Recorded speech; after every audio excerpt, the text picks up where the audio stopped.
Producer Brandon, this is Chase Clanton on behalf of Hopkins Farms Broadcasting, and today I'm joined by Dr. Tammy Garrett, Superintendent of Bedford County Schools. Dr. Garrett, how are you doing this morning? I'm good. Thanks for having me. Yes, of course. Thanks for coming in this morning. Anytime. We appreciate what you do for us. Absolutely. Well, good. And thanks for being flexible with our scheduling. That was very nice of you. No problem at all. Hey, I'm flexible. More flexible this week, right? Well, you are. How about these snow days, man? Y'all have had a nice week. Yes, we have. I know the parents are probably ready for those kiddos to come back to school, hopefully on Monday.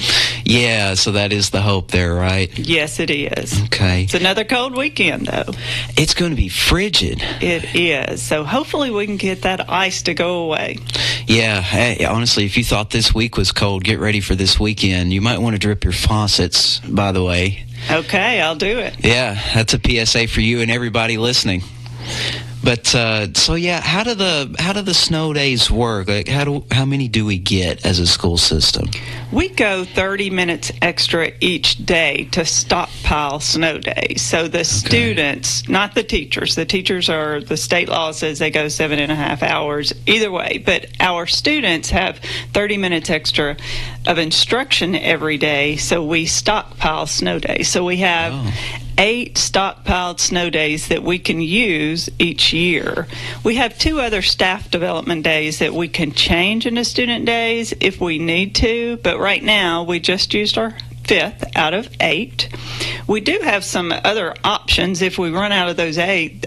This year, this was the first year the legislature gave us 4 days that we could do like either virtual or a hybrid. Oh, okay. So if we run out of those 8, I'll look to then go into hybrid. Like, for example, this week we were pretty good in the city.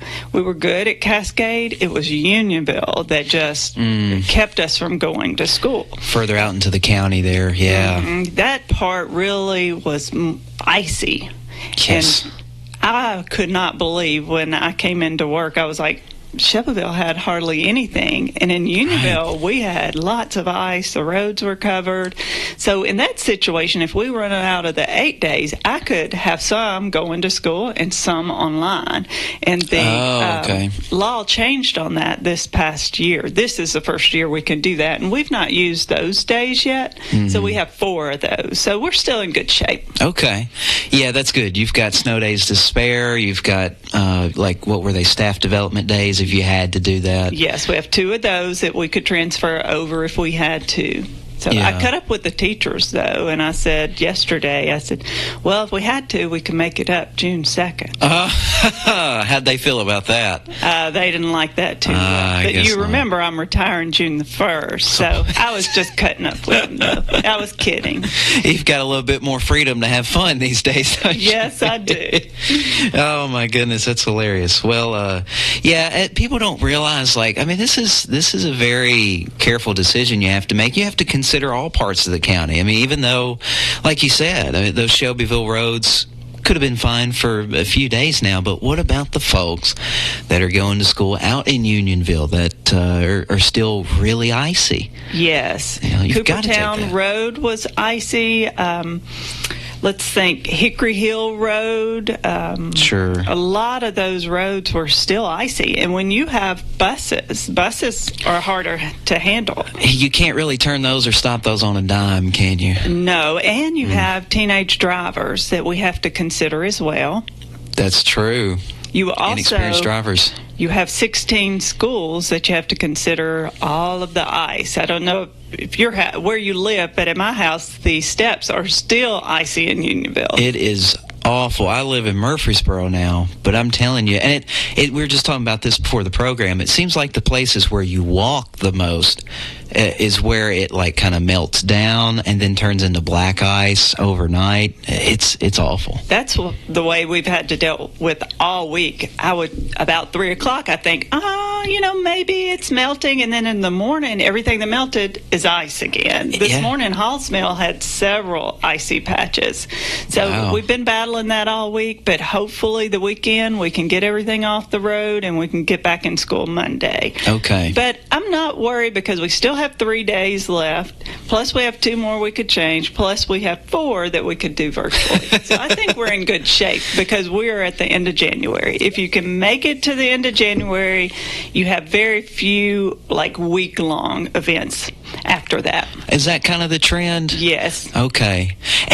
That's interesting. It makes a lot of sense because January is just your classic ice month. Yes, that's what you have to get through. If you can get through January, because those are the months it gets really cold and you may be out a week. In February, March, if it snows, you're usually only out a day or 2. Right. I mean, you might have temperatures the following day in the 60s. I think that happened not too long ago. Yes. So I think we're in good shape now. Okay.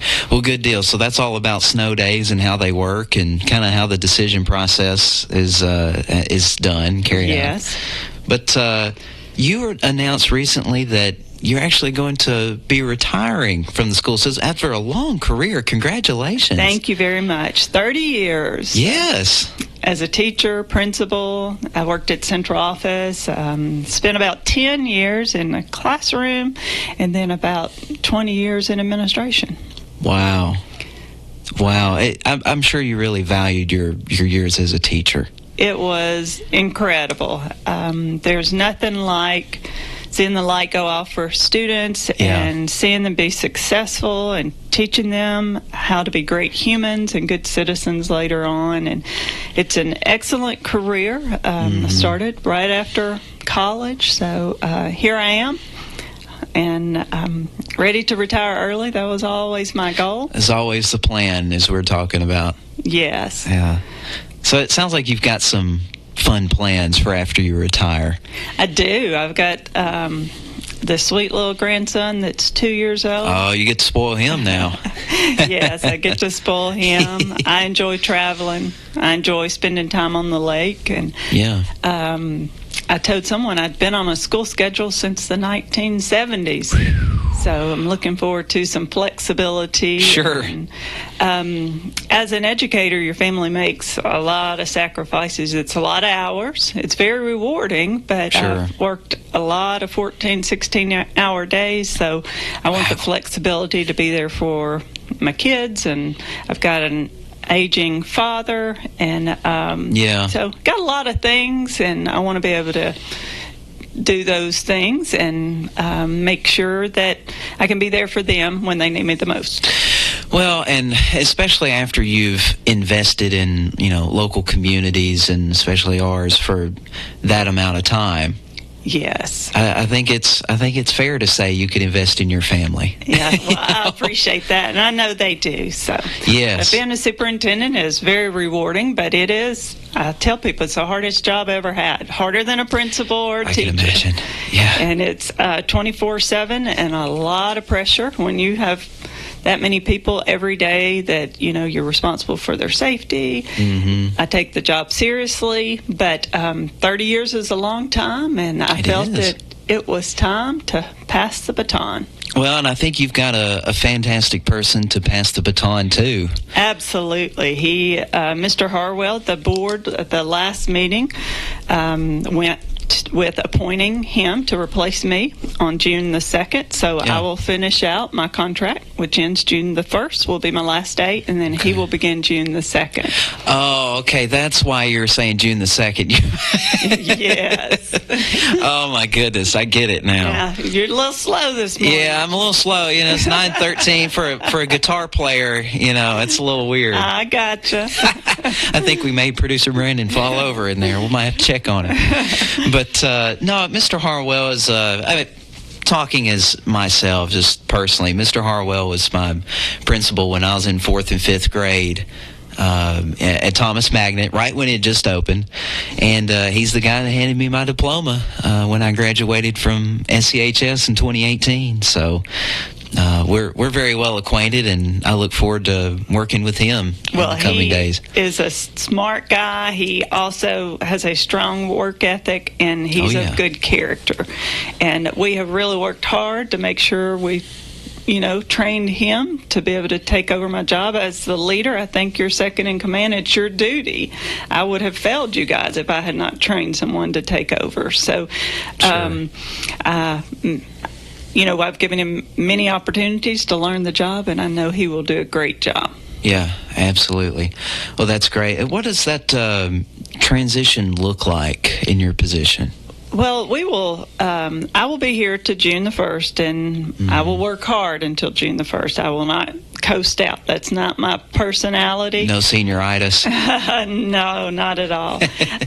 So he and I will sit down and come up with a plan together and start releasing things and giving him the experience. And what we plan on doing that last month, what we've talked about is me being more of a consultant. So you have that experience. I think that'll be a great opportunity. Yeah.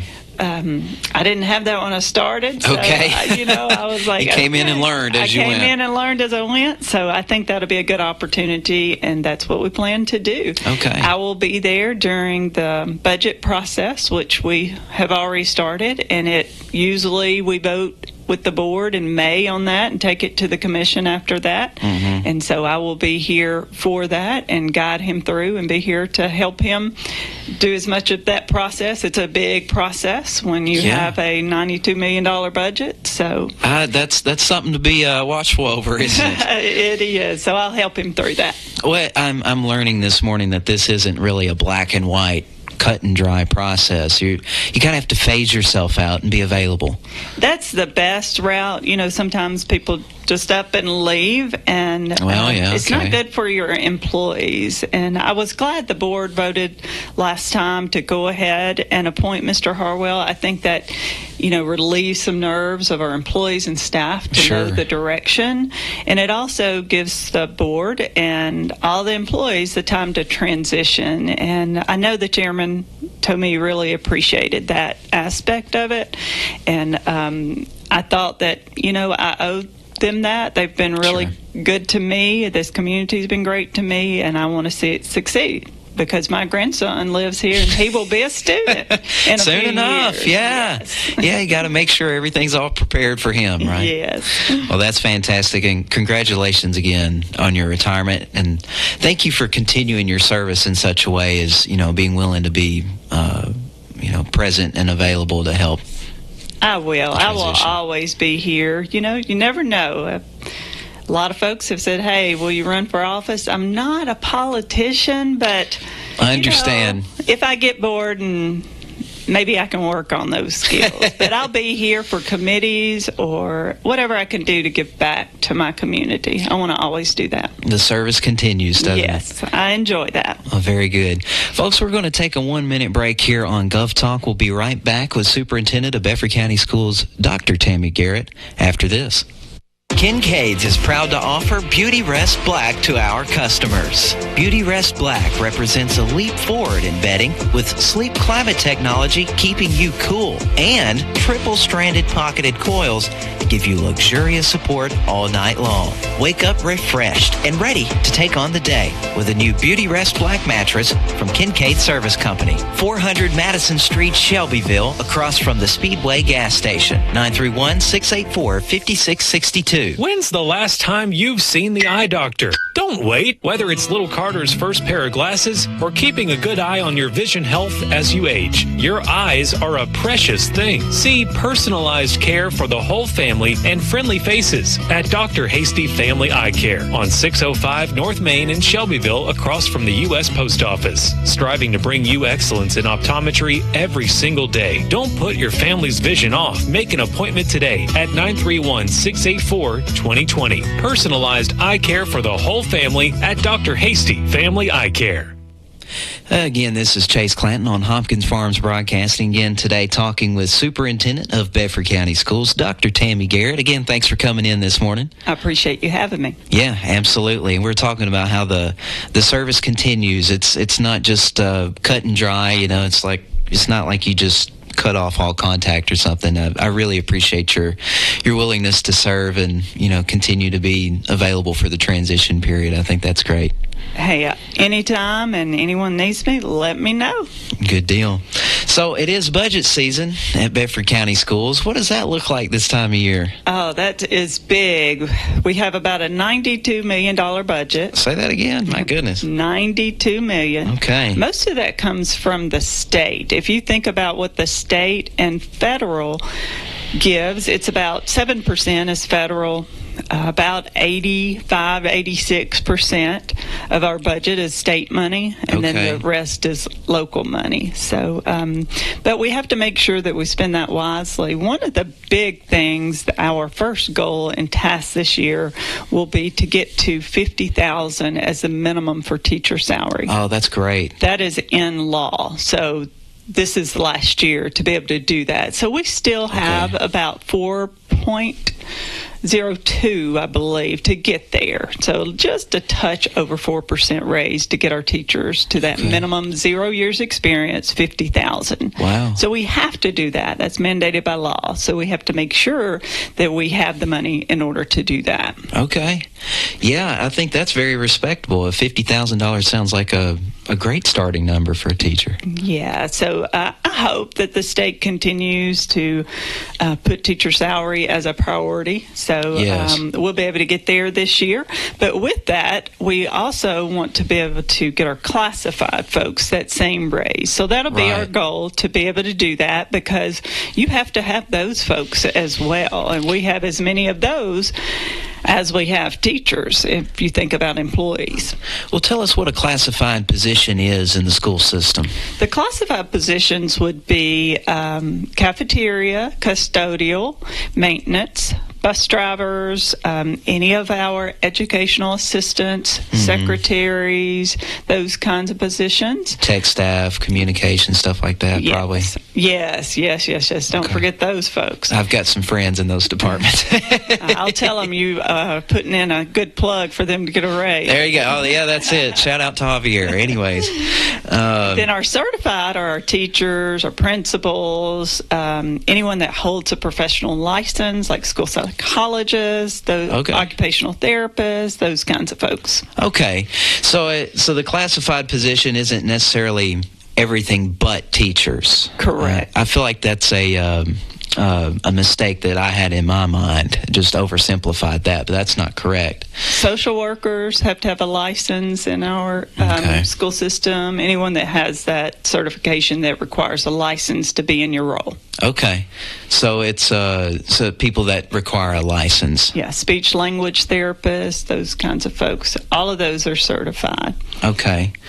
Yeah, that makes sense. So anybody that's got a license is a certified employee, and then classified or people that don't. Yes, but we have to have those folks. Oh, absolutely. And, we have really tried to increase our pay, because that's how you get effective folks and retain effective folks. Yeah, you don't want to be a training ground for other school systems or something. That you want is to be so able to true. compete. Yeah. Yes. At one time, they would get about 5 years here and then go to higher paying districts. So we've been doing a good job of being able to do that. And thank you for prioritizing that in your time. I think that's something that's been an issue for a while. Yes. It's good. So we've been able to do that, and hopefully we can continue to do that. But that will be our priority going into the budget season. Okay. So the budget season starts in January. We already started. And this week, with schools being out, we have really had a lot of time to do that. We have been on Zoom calls and in person with all of our department heads and our principals. That's where we start. We bring each person in and say, what do you need in order to be successful and to have student outcomes that are acceptable or above expectations? We've done a good job of being able to do that. Mm-hmm. And so what I have seen this year is it has been amazing at the requests have really gone down of the things that we've been able to accomplish together. And it really takes the school board and the commission working together. And we've been able to do a good job with that to get things done. And so really the priority will be getting those raises. Yeah. So that's what we have to do. And doing that, if the trend has been across the state of Tennessee and the nation that a lot of public schools have lost folks to homeschool or, vouchers to go to private schools. So we're down about 250 students, but the state government did promise that we wouldn't go down any as a result of the vouchers for at least 1 year. So we know that our state money will remain the same. We won't go down any. So what we'll do is try to look and see, are there things that we could reduce to get this raise in, or maybe the state gives us some extra money to do that. Sure. So that will be our priority. And then we'll look at line items to make sure that we're spending what we need. One of the big things that continuously comes up, computers. When you're in the kid business, that computers every year, it's a big expense. That's a big expense, and the thing with computers is they kind of have an expiry date on them. We are trying to get in a 4-year rotation where we, with student computers, do that 4-year rotation. Our big departments, transportation is a big expense. Maintenance and facilities, that's a huge expense. Yeah, things have got to be kept up, and those buses need to be running really well, putting kids on them, But about 80% of your budget will come from employees and employee benefits. So we will come together. We meet with all department heads, all principals. We come back. We put something together with the finance director. We bring it to the board. They look at different line items, give us their ideas, and then the board will vote on that budget. After the budget passes at the school board, then it goes to the finance committee. If it passes at the finance committee, it goes to the commission. Wow, it's got to go through a lot of steps to get in. So this isn't just, it's not simple. It's like, just pay teachers more. Well, if it was that simple, I'm sure we all would do it. Yes. So, but it's good to hear that that's a priority. Yes, and we appreciate the state model that gives us a lot of state dollars in order to take care of our education system. So, but the budget has to be approved and into the state by June the 30th in order to keep everything running and going. So you have to get that early start to put it together. Yeah, it's good, especially with the transition coming up. So you want to get it done. Yeah. Well, that's great. Well, Dr. Garrett, is there anything else you want to mention? Any shouts out for today? Well, I hope all my students are home doing their online learning and studying. Log on. Yeah. Get your Edminum done and all of the things that we can do, and continue reading. Read at least 20 minutes a day. So I hope all my students are still working, and we'll see them back on Monday, hopefully. Hopefully, right? Okay. And if anything happens with that, we'll be sure to let you know here at the radio stations. With our ball games, we do have Cascade and Jebelville Central are playing tonight. Community has rescheduled their game. Okay. And I got a call yesterday that the Central game is going to be like an hour early tonight. So girls play at 5 o'clock tonight, and boys to follow. But that's for the Central game. Cascade's on at normal time tonight at Loretto. Okay. Hey, I had all that correct. Look at me. Look at you. Well, Dr. Garrett, again, thank you, and congratulations on your retirement. Thank you. Absolutely, and we wish you the best. Of course, we'll be seeing you between now and then. Yes, we will. Thank you so much. Yes, on behalf of Hopkins Farms Broadcasting, I'm Chase Clanton. Again, thank you to Dr. Tammy Garrett, Superintendent of Bedford County Schools, for coming in today. We will see you next time. When's the last time you've seen the eye doctor? Don't wait. Whether it's little Carter's first pair of glasses or keeping a good eye on your vision health as you age, your eyes are a precious thing. See personalized care for the whole family and friendly faces at Dr. Hasty Family Eye Care on 605 North Main in Shelbyville, across from the U.S. Post Office. Striving to bring you excellence in optometry every single day. Don't put your family's vision off. Make an appointment today at 931-684-2020. Personalized eye care for the whole family at Dr. Hasty Family Eye Care. Visit Kincaid Service Company today to experience the superior comfort of a Serta mattress. Serta has pioneered sleep innovation for more than 90 years, bringing quality products to more than 150 countries worldwide. Serta Comfort is validated by consumers with thousands of 5-star reviews and are designed and assembled in the U.S. at one of Serta's state-of-the-art facilities. Serta's award-winning mattress collections are created by providing superior comfort along with overall support and breathability. Get Serta Comfort by visiting Kincaid Service Company in Shelbyville. Online at kincaidservice.com. Sounds like a skillet of cornbread to me. This is good. 98.7 and AM 1580 WLIJ.